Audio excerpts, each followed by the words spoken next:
Hello, and welcome back to another episode of Kingdom Communauté. I'm your host, Nate Nathaniel King.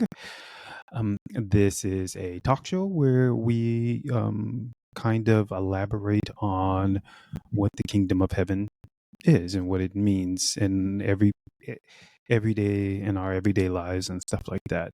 I think the kingdom of heaven is really the concept of the kingdom of heaven is really fascinating. It's been fascinating in my life, really, really fascinating in my life. And I'm waiting and watching to see and asking for to see more and more things happen because it is a fascinating journey. And it is not an easy journey. By easy, I mean it is very painful, very hard to deal with. And I'm just gonna be honest with you. It is very tough, um, but it's because you have to unlearn so much and have to learn other things. And I don't think a lot of. I think a lot of. I think it gets skipped over, right? How much we have to unlearn, and when I say unlearn, we also have to learn on things from the religions that we're in, the beliefs, the Christian beliefs that we have. We have to unlearn a lot of things and learn everything else at the hands of God. And it is not it's not a fun or easy journey. Well, I think by and large the journey might be fun, perhaps, but up until now it has not been for me. But I'm also a very sensitive person, so I'm not really sure if I'm the best example of what that would be like. I'm an extremely sensitive person. Maybe people who aren't nearly as sensitive as I am might, view it a little bit differently. But I just try to be as honest as possible, and so um, my honest review of the situation is just travesty. But I also think that that's what causes me to be able to do things like this, because I see, I see what human nature causes humans to do, and I have seen what the love of God has done in my life. And so I'm, talking to my brothers and sisters, the other humans, and I'm like, look, there is a way. I know, and this is one of the reasons why I'm putting this out there, is because I know that there's a lot of people who think that God doesn't exist. I'm not here to convince you that God does, but there's also a lot of people who think that God, it might be, is bloodthirsty, or God is out for us just because of the way they read the Bible. um, the God that I have journeyed with is not. um, I know that the Bible reads like that, but the God that I have come to know is not. I know that people think that God is this by the rules type of person. I haven't experienced that God with me, because the God that I've experienced is judges everything from the heart, right? Judges everything from the heart. And so the actions usually follow where the heart is from, where the heart is at, right? So I have not, like I said, I haven't experienced this God of rules and regulations. There is but one way, that I think, as far as I understand, that we are judged, and it is according to where our heart is, not physical heart, but our mental heart, where the thing that controls us, right? Where that is at. And so I do believe it is the way by which God, judges our actions. I don't think it's even God that's going to judge our actions.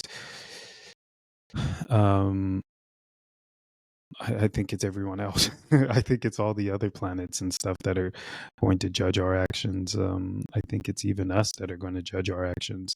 The Bible says that the humans are going to judge. What does it say? Like they're the ones that are going to be standing in judgment against. I can't remember exactly. I don't know if it was like the 12 the disciples, or if it was the 144,000. I can't remember what it was, but I do recall that being a thing.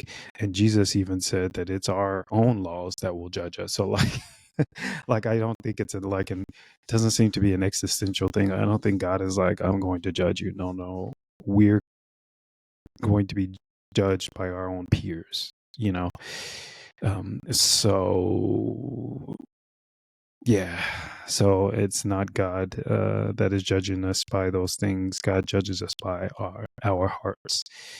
So yeah, I haven't experienced the God of legalism. I've experienced religion who claim that God is a God of legalism, but I have not experienced firsthand a God of legalism. I've experienced firsthand a God of love, of reason. Whatever is going on, they always have a reason for what's going on. And if you ask, and if I ask, I get the answer. Sometimes it's immediate. Sometimes it takes a little bit. Sometimes it takes a long bit. But there's always an explanation, and the explanation is always really good. So yeah. Anyways, this show is a talk show, so it's meant to have live audiences. And if you want to join and be a part of the live audience, you just have to pay, subscribe to the Discord channel and pay $5 a month, and you'll have access to that. Plus, you'll be, supporting our mission, the mission to really create an environment where people are free to be themselves, wrapped up in the love of God. That is the mission. That is my prayer. That is what we're doing. So yeah. Anyways, this episode, the title is "The Freedom of Jesus," and it's a misnomer depending on how you understand those words to come together. So, I was asked. I was asked, but I'm a part of this group called Kinship. It's a gay Seventh Day Adventist group, and I was a member of it years ago when I first came out the closet, and then I just stopped being super active because things just weren't aligning. And I was going through some things, and yeah, anyways. And so the timing wasn't right. But then just recently I got more active again, for purely selfish reasons.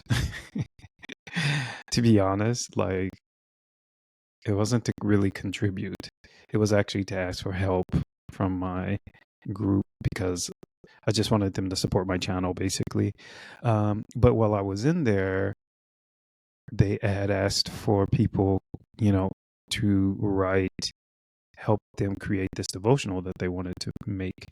And they asked for writers. And I said, I'm a writer. But I didn't know that's what it was for. And they were like, they asked for writers. And I said, I'm a writer. And so they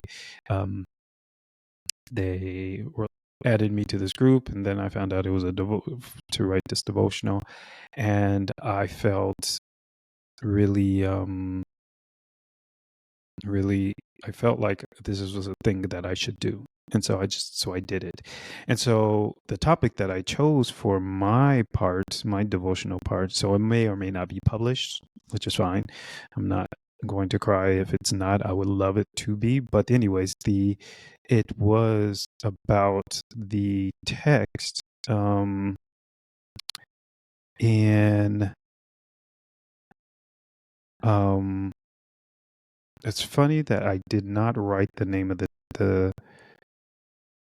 the or the text that I was using down. I cannot believe it. This is so I'm looking at my notes here, and I can't believe that I did not write the texts down. But basically, it's the one that says Jesus stated. I think it's in Matthew. He who the Son sets free is truly free indeed. And then there's a joint text that I put to that, which is Jesus was saying that he came to give us life and life more abundantly, right? And so I used those two texts to basically just explain what Jesus what Jesus's freedom means from a personal point of view, right? So I'm just speaking from what I've experienced with God firsthand, right? And I wanted to explain and give people hope that the freedom that Jesus offers is indeed true freedom, right? I'm going to try to break that down for you. And if this resonates with you, I actually pray that the people who are listening to this, if you end up listening to this, your eyes will be open and you will understand what it is that I'm trying to tell you. Is that you if you are human and you probably feel some form of oppression, mentally, physically, like literally, you probably feel some sort of oppression from anything. Now, I know that people feel oppressed from being in relationships, being married. I know people feel oppressed from having to go to work, being at work. They feel oppressed they feel oppressed when they're not at work, when they are like on vacation and stuff like that. They feel bound to just a ton of things. Actually, I have a list here. Let's see. I think sorry, my phone is having fun.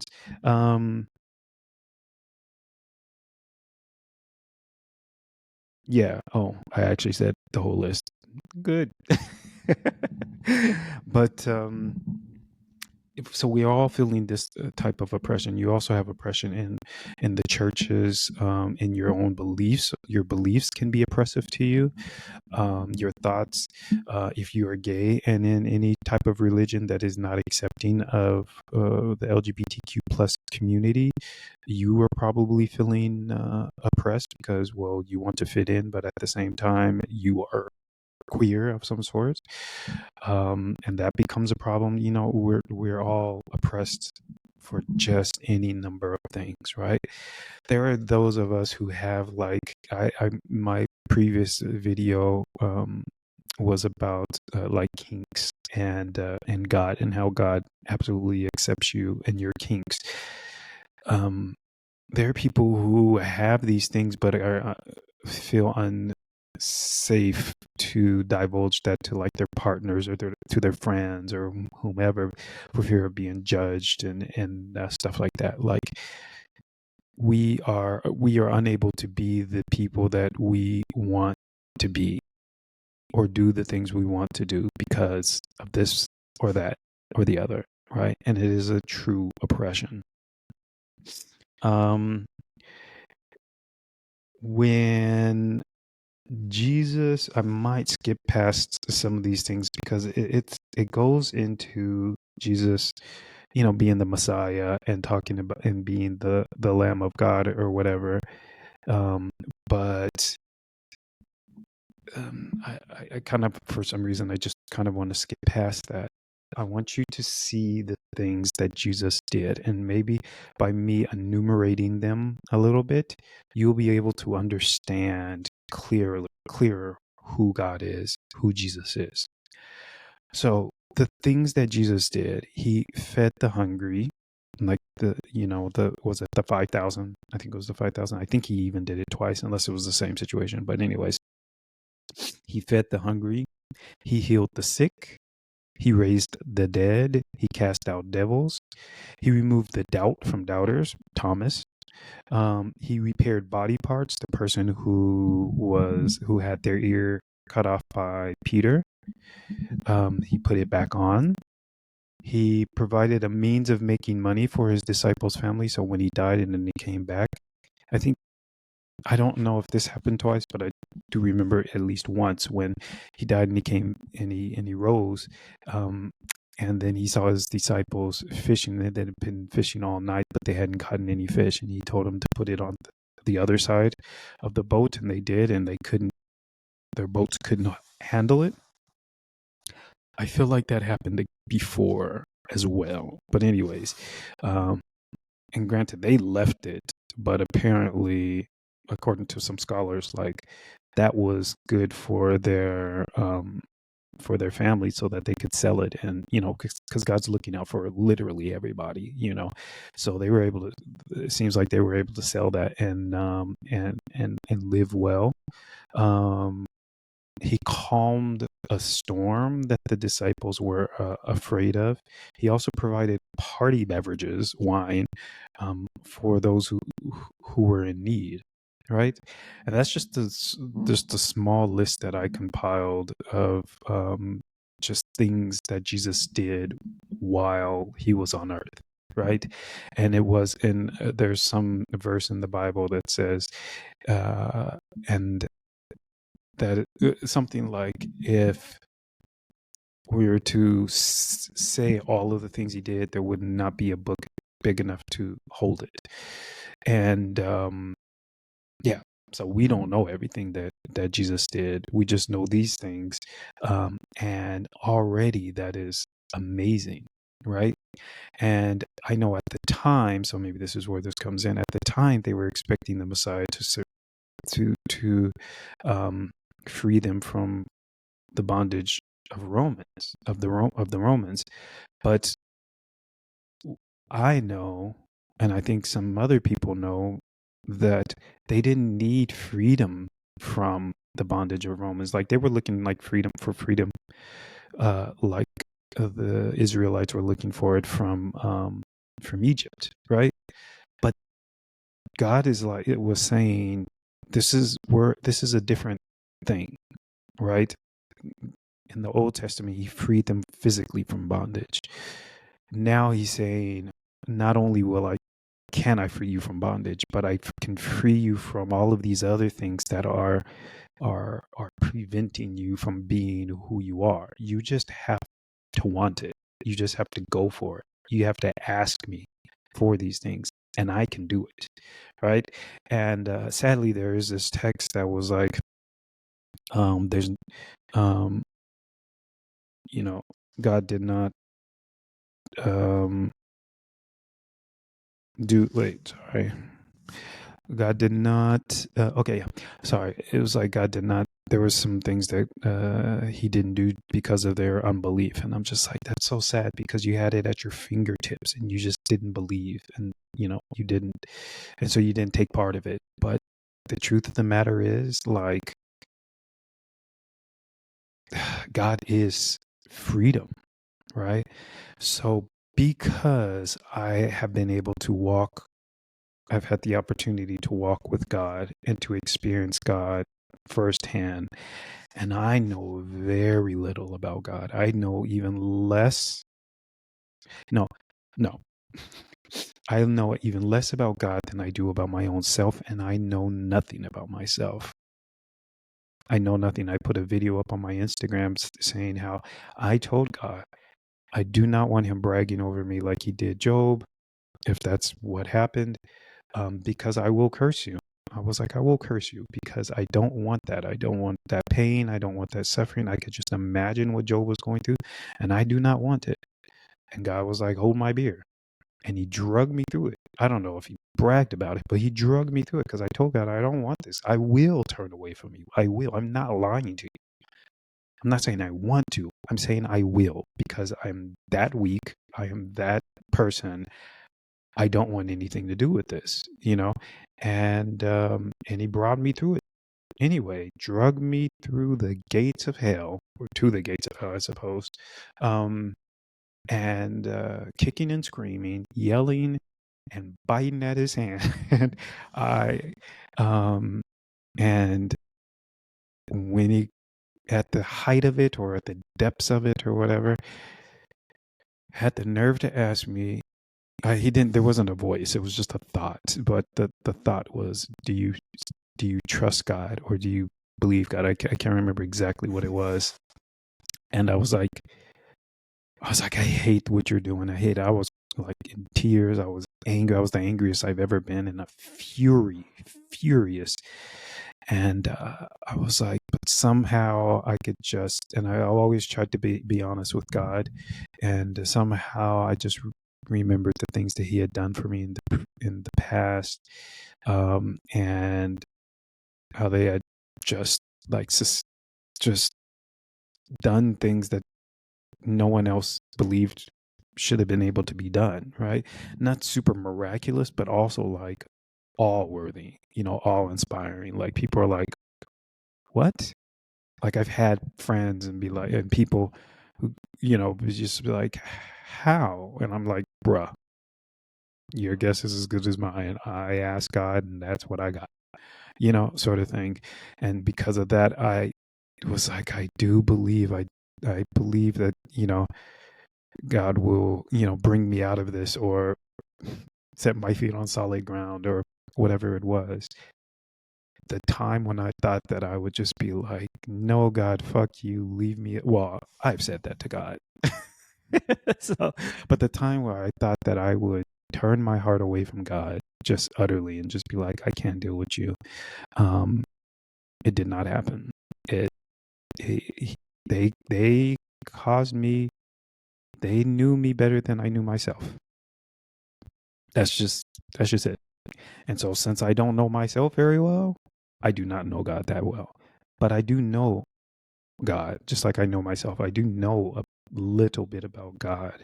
And so I know I have walked and experienced what it means to be free, to be free of the way that the society thinks.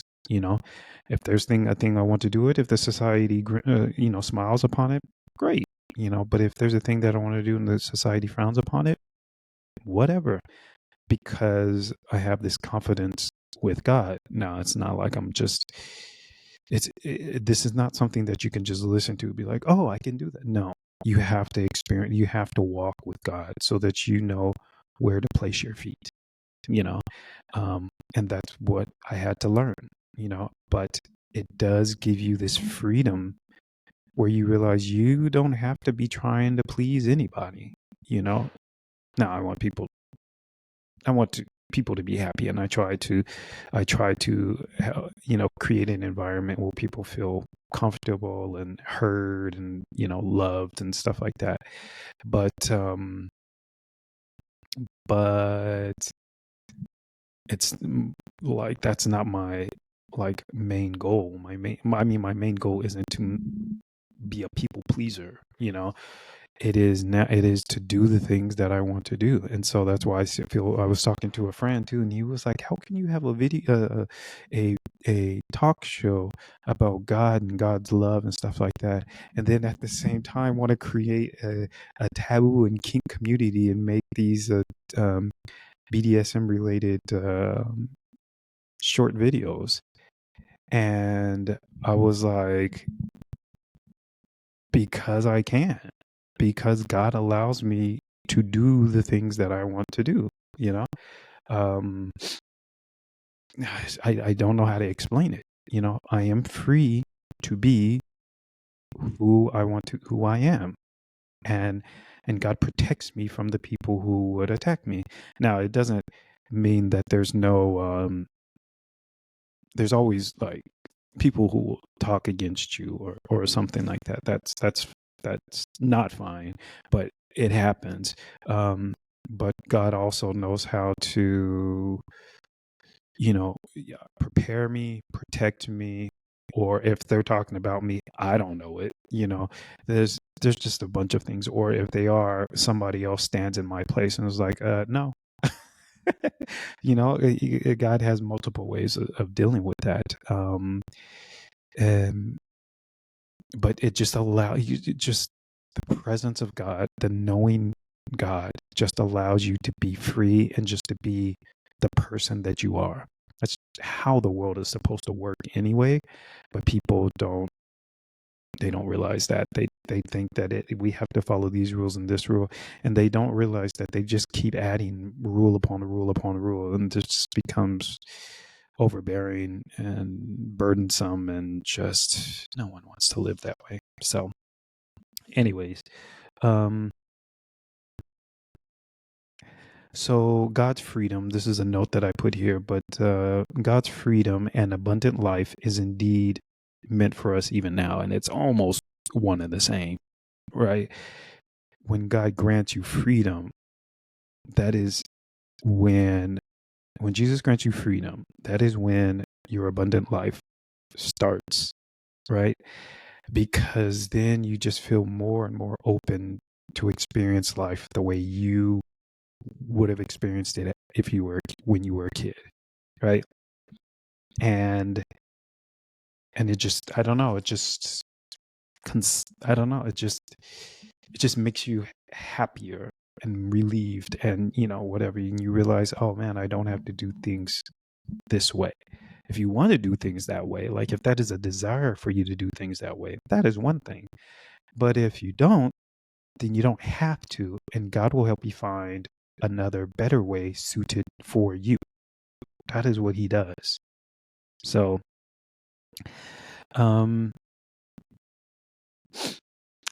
I put here that many Christians look to heaven and disregard this world. The reason why I put that is because there are a lot of Christians who have kind of almost dismissed this world because they're expecting heaven. They're waiting for heaven and then the new earth. I think that is a bad thought process. I think it is a bad thought process for multiple reasons. Some of the more and the reason why this fits into this subject is because if you are no longer thinking about this earth and just thinking about heaven, and just like, for example, the elections, and you're like, well, Jesus is coming, whatever, so I'm not going to do anything about it. That is an issue because you actually don't know how long this earth is going to go on, right? And so for you to just kind of wash your hands of it when there's stuff that you could be doing, I think is an issue. And the Bible says so, even though Christians have all but convinced themselves it is no longer their problem. They think that their job is to make converts of people. But that's not the case. The case is that we are supposed to show them God's love. That is the objective. That is what I'm trying to do. That is the objective, right? Because when you know that you can call on God and that you can be free in God, you live and you start to live an extraordinary life. After a little heartache and pain, you start to live an extraordinary life. That is how it's meant for everybody. But there are some variations, obviously. That's between you and God. Like, you can't say, oh, this is you hear a story and you'd be like, this is the way my life is going to be. There are things that you might hear and you might want it to be that way, but it doesn't actually resonate with you. But then there are things that you hear and they resonate with you, and you're like, yes. And then that will be then your story might be something similar, or incorporate that, but that is 100% between you and God. But this earth will go on as long as God says so. And those of us who walk with God and then try to make this world a wonderful place to live in, a place where humans feel at ease, they feel listened to, they know, they get drawn into the love of God, they get swaddled in it. And they're just like, man, this is so warm and like cozy, and this is where I want to be all of my life or whatever. And they seek after God with all of their heart, and stuff like that. People who endeavor to make that type of place on earth, I think are the ones that, so there's this parable in Matthew 25 of the three servants. And it's just, I'll just paraphrase it for you. It's a master who had three servants, and he went to a far land, and he gave one servant 5 talents, one 3, and one talent. And he told him that he was going to he was expecting them to an account for what they did with their talents when he returns. And he returned, and the one with the 5 talents said, I invested it, and now I have 10 talents. And he was, and the master was like, oh, you're an awesome servant, great. And then the one with the 3 talents said, I invested it, I got 6. And he was like, oh, you're an awesome servant, great. Then the servant with the 1 talent was like, well, I hid it in the ground because I was scared. And he was like, what? Why? And he was like, you should have invested it. And so and then he basically cursed the servant with the 1 talent, and then took his talent away and gave it to the one that had 10 talents. So I do think that is, I'm not trying to scare anybody, but I do think that people, especially Christians who have just given up the ghost for this world, really should probably rethink that again. I mean, no one's told me to say that, so I don't know if I'm like misapplying that. But I do think that it is a shame and a waste to be on this earth. I hate being on this earth. I absolutely hate it. But I do still want it as much as I can. I am trying to make it a place where people, not just a place, like I want to make a community around me, and I want it to grow outwards of a place where people know that God's love is real and want to embrace it and live in it, and that it flowers within them, and it becomes just like this garden, and it just expands out, or like Jesus said, like a tree which first grows its roots, and then the stem or whatever, and then it grows out, and then it gets bigger and grows branches, and then leaves, and then the birds come and nest in it. Either way, like, that is what I desire. And it's not, I don't think, a good idea to have the ability to be able to do these things and not do them because you're waiting for the return of Jesus. I think that is not a wise decision to make. So,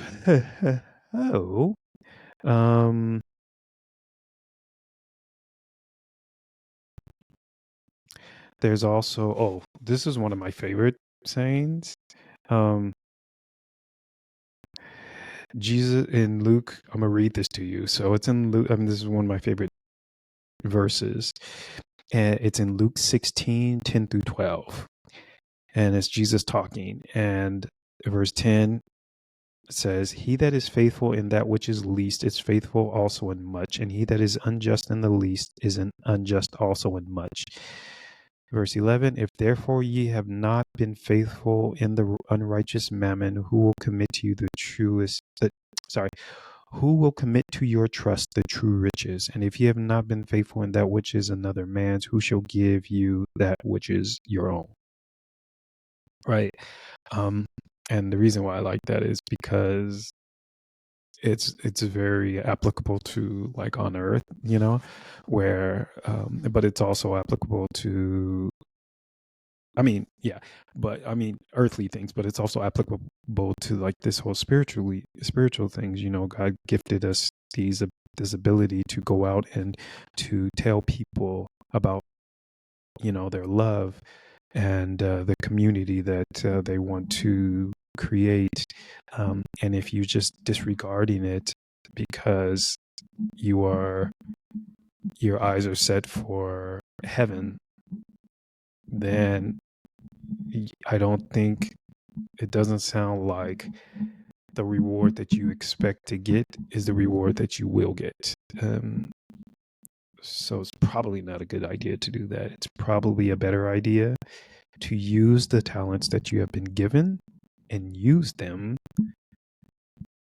for whatever capacity, not only for other humans, but for, for yourself as well, because you also want to build yourself up. It's not about just building other people up. It's about everyone coming up at the same time, so yeah. Anyways, it's also applicable to, when you find yourself in just a situation and you're like, I want this, I need that, or whatever, blah, blah, blah, but you don't have access to it.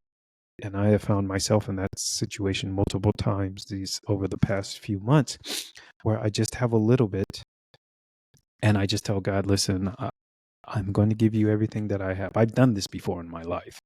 But this is, again, something I had to do where I'm just like, I'll give you the little bit that I have. I will invest the little bit that I have. And I'll just hope that everything, works out, that you work everything out. By this point, though, God has taught me well that they will catch me, so that I will not be, as the text says in like Psalms, I think, I will not be utterly cast down, So I pray that continues to be my experience. But yeah, anyways. Let's see here. So let's see. It says then our freedom and abundant life is necessary, and we need freedom to be and embrace the people that we are, so that our message and light is the purest that it can be. That is extremely important, because it is, I think, impossible to honestly share the message of God if you are lying to yourself, if you are not accepting the person that you are.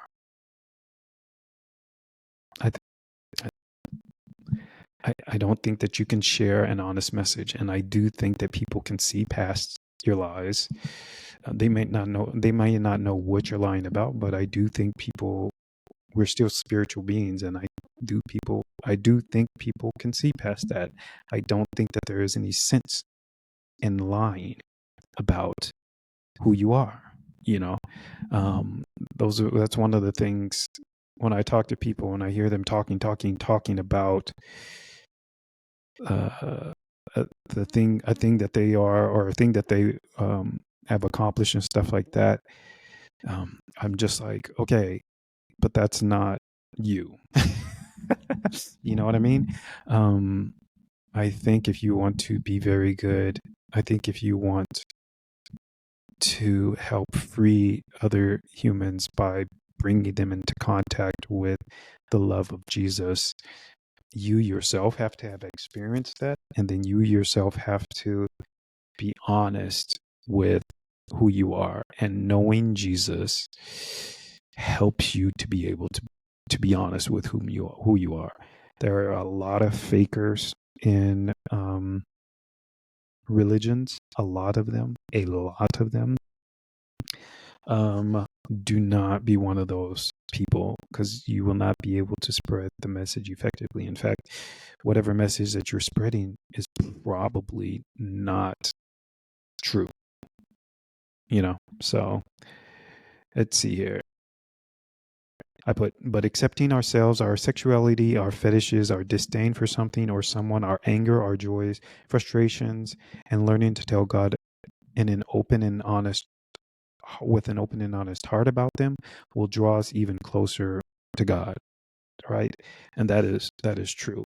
The more you're honest with God, the more honest you are with God, the more you know about God, the closer you become, the more you learn that you can depend on God, and that God will keep you, and you will eventually admit things you never thought that you would admit.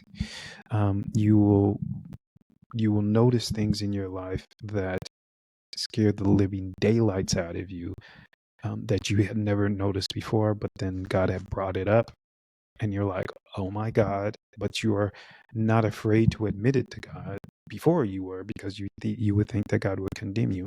God's not out to condemn you. God's bringing this up. What do you want to do with it? Do you want to hide it, or do you want to tell God the truth? You're like, I'll tell God the truth, because I know that God's not using this against me. Humans would, but not God. God's not human. God would. You bring it up to God and be like, I didn't know, I am sorry that this is the thing. I don't know what to do with it. Help me, and God will, God will help you. God will walk with you. It's just, yeah. Um, yeah, I think that's basically it. I'm just looking at my notes here again. So my last thought here was that human souls were designed to be free and open. Unfortunately, our ancestors sinned, and so we currently have to deal with the consequences of that sin, which I absolutely hate. It is what it is, though, and that is what happened. And so we have to deal with just a bunch of bullshit that we shouldn't actually have to deal with, right? On the flip side of it, we do have a chance to just be open and honest with God. And we realize, as you do that, you realize, I don't know, 80-90% of this stuff, there's nothing that you could do about it anyway. It is a part of you. It has come either hereditary, like it's hereditary, it's a learned thing. Like, there was nothing you could really do about it. There's really no reason to have to be ashamed of it, but it's the thing, I've got this anger. I don't know where it comes from. I don't like it. It's just here. My mom says I get it justifiably through her lineage. So there's that. That also brings up this point of, you should not be having kids, especially if you don't. I mean, you should not. If you know your lineage and you know how crazy they are, don't have kids. You don't want to put your kids through that, but whatever. Do you? But I strongly suggest against it. Yeah, our souls were meant to be free of burden and of care and stuff like that. And there no secrets. We're not supposed to be hiding any secrets from our spouses, from each other, from anybody. Like, we should be able to just be ourselves. And people are like, well, you don't want to divulge yourself to, everyone. Well, I mean, it's not like you just got to walk around with a placard or whatever saying, this is who I am, blah, blah, blah. But when you're talking to people, you shouldn't have to feel like you need to hide this part of you or not. So, for example, there's a lot of stuff about God that we don't know, right? And God's just not going to volunteer that information willingly. But God does say, ask me and I'll tell you, right? That is where our hearts should be. So it's not that we have to go around divulging all this information to people, but if someone asks us, we should be able to be like, yeah, I'll tell you, and then tell them, this is very important for, being in having a spouse or having a love interest or something like that. If you feel like you cannot be yourself in that relationship, I'm not saying the problem is with the relationship. It might be. I don't know. But the problem is definitely within yourself, right? Because you should be in a situation where you can accept who you are, the things that you like, and not worry about your spouse having an adverse reaction. There were things about my spouse that I learned, and I was like, okay, it is what it is, and other people were just, and I'm not saying I am not saying I was the perfect spouse. I wasn't. But it made me feel good to know that I was able to accept my spouse, accept him as he was, you know, um, even though like we all need work done on us, like we need to work on ourselves, but just, you know, just to go with it, you know. So anyways, that is it. I don't want to belabor this point, but I really want you all to think about this and about the freedom of Jesus. The freedom of Jesus is literally freedom, right? Um, and it also allows you, the closer you get to Jesus, the more you know about God, the more you realize like you're not in bondage to your job or your spouse or anything like that. If this isn't, you know, if you need to change jobs, God will help you change jobs. If you need to stay in that job for a little while, God will help you maintain it. And that is another whole thing, right? God can do so many things. I have experienced a small bit of the power of God in my own life, and it is friggin' amazing. It's crazy. But yeah, just try to seek that freedom that Jesus brings to you. And whatever it is, even sicknesses, right? So I have this problem with my foot. I'm gonna make a video about it. I have this problem with my foot. I've been asking God to heal it for a while, and He has not. I believe that He will. I just don't know when, and it's been a few months. So I'm just like, can we? So, but it will come. It will come. And I do know that it will come. It's not just I believe it. I know that it will come. I just don't know when. So we'll see. We'll see what happens. But yeah, just seek after God. Seek after God's freedom and God's like abundant life, and you will receive it. You will. So there you go. Thank you for joining, and I hope to see you again for another episode of Kingdom Community. Remember, if you want to be a part of the audience or support the channel, you can subscribe, and you can sign up to the Discord channel. It's $5 a month, but it gives you access to be an audience member, plus support us in our endeavors to create a community where people know who God is and have a desire to have a relationship with God, and who develop in God. And it's definitely possible. So, all right. We will see each other later. Ciao.